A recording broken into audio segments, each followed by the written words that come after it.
आयुषी राठौर और आप देख रहे हैं नेक्स्ट 9 न्यूज। आज हम एक बार फिर से बात करेंगे महाराष्ट्र की सियासत के बारे में।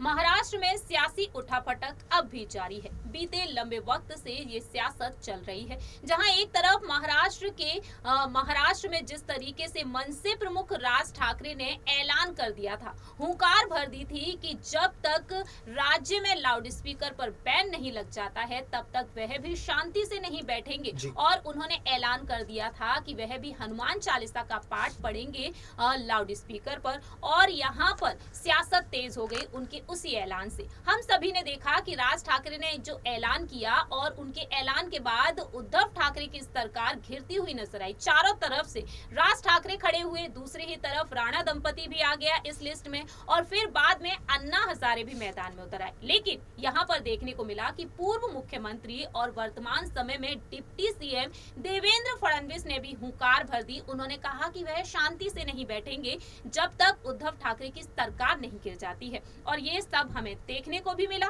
बीजेपी की रणनीति भी देखने को मिली और महीना भर भी हो चुका है नई सरकार को बने हुए। बीजेपी के समर्थन से एकनाथ शिंदे ने नई सरकार बनाई और मुख्यमंत्री का पद वह संभाल रहे हैं। लेकिन उद्धव ठाकरे जो हैं वह शिवसेना को बचाने के लिए, शिवसेना के अध्यक्ष पद को बचाने के लिए, चुनाव चिन्ह को बचाने के लिए इस वक्त सुप्रीम कोर्ट तक पहुंच चुके हैं और जंग लड़ रहे हैं। और दूसरी तरफ उनके बेटे हैं आदित्य ठाकरे। निष्ठा यात्रा का उन्होंने आह्वान किया और कह दिया है कि मातोश्री में हमेशा के लिए बागी विधायकों की एंट्री को लेकर उन्होंने ऐलान कर दिया। और साथ ही साथ रश्मि ठाकरे ने भी फोन पर बातचीत की और बागी विधायकों को अपने खेमे में वापस लाने की पूरी कोशिश की। लेकिन बागी विधायक जो काफी ज्यादा मायने रखते हैं महाराष्ट्र में पार्टियों के लिए, क्योंकि यहाँ पर बात है 39 विधायकों के बारे में। एकनाथ शिंदे को बाहर का रास्ता पूरी तरीके से दिखाते हुए दिखाई दे रहे हैं उद्धव ठाकरे। संजय राउत ने कह दिया दिल्ली में किससे मिलने पहुंचे थे, वह बीजेपी के मुख्यमंत्री हैं, शिवसेना के नहीं।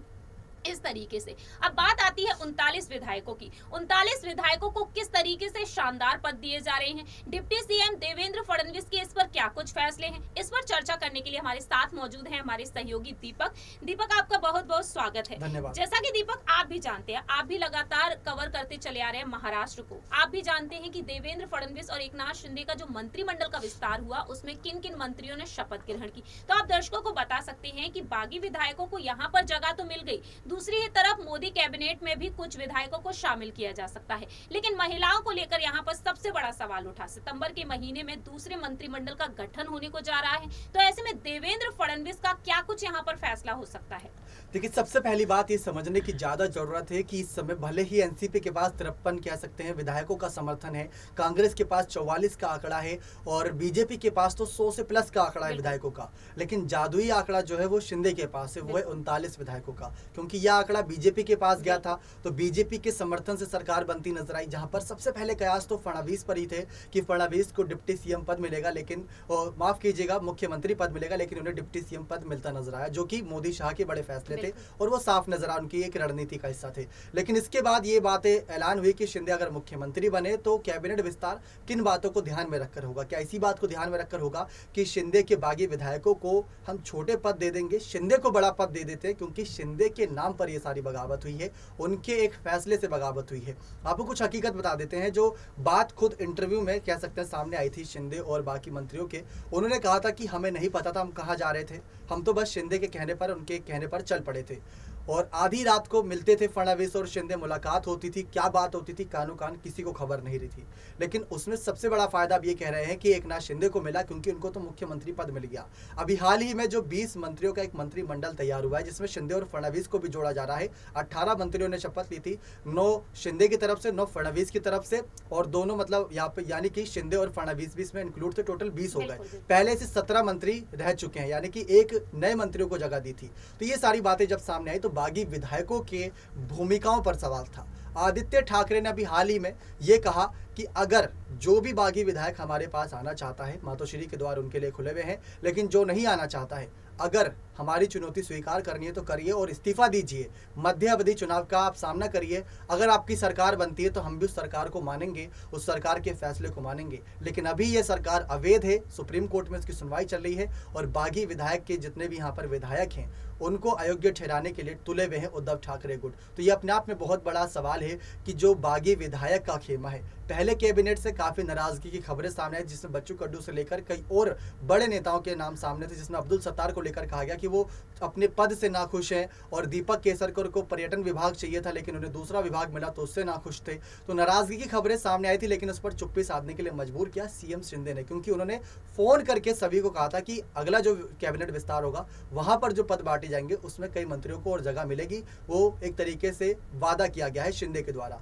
समझने की ज्यादा जरूरत यह है कि फडणवीस एक तरफ अपने मंत्रियों को जगह दिलाने के लिए तैयार है, क्योंकि 100 से ज्यादा मंत्री बीजेपी के पास हैं और 39 विधायकों में से 9 तो शपथ ले ही चुके हैं पहले ही शिंदे के। बचे हुए अगर यहाँ पर बात करें जो 30 करीब मंत्री हैं, क्या उनको भी अगर शपथ दिलाते हैं तो बाकी फडणवीस के विधायक कहाँ जाएंगे? फडणवीस भी ये बात सोच रहे होंगे, बीजेपी भी ये बात सोच रही होगी। तो यही चीज सोचने समझने वाली है। बागी विधायकों की भूमिका इसलिए अहम है क्योंकि 145 का आंकड़ा महाराष्ट्र में सत्ता बनाने के लिए चाहिए होता है। दीपक, जैसा कि यहाँ पर आपने कई जानकारियां साझा की है दर्शकों के बीच में, लेकिन देवेंद्र फडणवीस ने एक और बात कही। एकनाथ शिंदे की जो सरकार यहाँ पर बन रही थी लेकिन कमजोर पड़ता हुआ भी उनका गुट दिखाई दिया। उन्होंने कहा कि विधायकों की संख्या में कमी थी और हमने 40% मदद की है, उन्होंने इस तरीके से कहा। दूसरी ही तरफ देवेंद्र फडणवीस को लेकर अलग अलग दावे किए जा रहे हैं कि उनको शानदार पद मिले हैं, उनके पूरा रुतबा चलेगा इस पार्टी पर, भले ही वह डिप्टी सीएम के पद पर है। तो यहाँ पर अब जो विधायकों पर जो फैसला लिया जाएगा उस फैसले से क्या वाकई में एकनाथ शिंदे खुश होंगे? क्योंकि अभी तो उन्होंने बागी विधायकों को समझा दिया कि जिस पद से वह खुश नहीं है आगे चलकर भविष्य में उन्हें कोई जिम्मेदारी दी जा सकती है।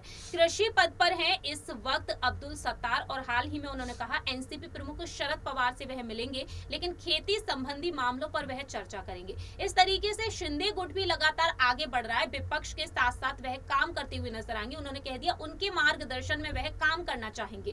तो ऐसे में आपको क्या लगता है, क्या देवेंद्र फडणवीस यहाँ पर बागी विधायकों को कोई शानदार पद दे सकते हैं? क्या वाकई में मोदी कैबिनेट में जो फेरबदल हो रहे हैं उस मोदी कैबिनेट में वह उनको जगह दिलवा सकते हैं? देखिए, मोदी कैबिनेट तक की तो नहीं सोच सकते क्योंकि खुद एकनाथ शिंदे को मोदी कैबिनेट में जगह नहीं मिली, फडणवीस को मिली है अभी हाल ही में जगह।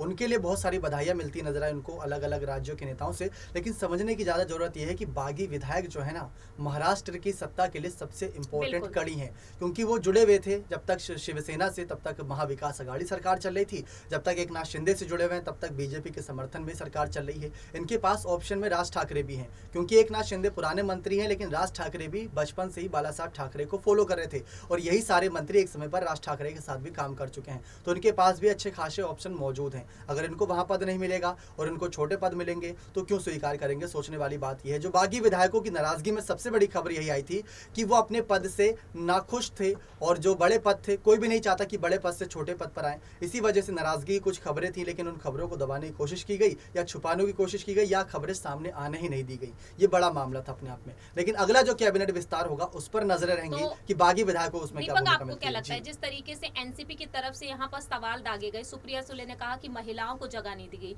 नारी शक्ति को यहाँ पर दबा दिया गया, तो देवेंद्र फडणवीस आने वाले समय में बागी विधायकों के लिए वो फैसला लेंगे जिस पद की उन सभी को चाहा है और दावा किया गया कि उस पद की लालसा की वजह से वह शिंदे गुट में शामिल हुए। तो आपकी क्या राय है यहाँ पर? बहुत ही कम शब्द। देखिए, सबसे पहली बात, जब बागी विधायकों की बात आती है तो कई बड़े नेताओं की बात आती है, उनमें महिलाएं भी होती हैं। लेकिन महिलाएं अभी आप महाराष्ट्र की राजनीति में देखें तो उद्धव परिवार से रश्मि का नाम सामने आता है, स्मिता ठाकरे का नाम सामने आता है, देवेंद्र फडणवीस की तरफ से अमृता फडणवीस भी कई बार रैलियों में शामिल हुई है, एकनाथ शिंदे की पत्नी लता शिंदे ने भी काफी खुशी जाहिर करी थी। तो महिलाओं की भूमिकाएं अहम होती हैं हर पार्टी में, सिर्फ एक पार्टी में नहीं। सुप्रिया सुले भी तो काफी एक्टिव रहती है, वो भी तो सांसद है ना, तो इसलिए ज्यादा राजनीति उस पर भी होती है क्योंकि महिलाओं का चेहरा भी आवश्यक होता है। तो ऐसे में फडणवीस अगर वहां सोचते हैं तो शिंदे के बागी विधायकों का जो एक बड़ा पद का सपना है क्या वहीं तक सीमित रह जाएगा? क्योंकि एक सवाल ये रहेगा कि महिलाओं को भी शामिल करना है, शिंदे के विधायकों को भी शामिल करना है, तो कहीं मामला उसमें ना फंस जाए। सितंबर में जो कैबिनेट विस्तार होगा वो सही समय होगा ये समझने के लिए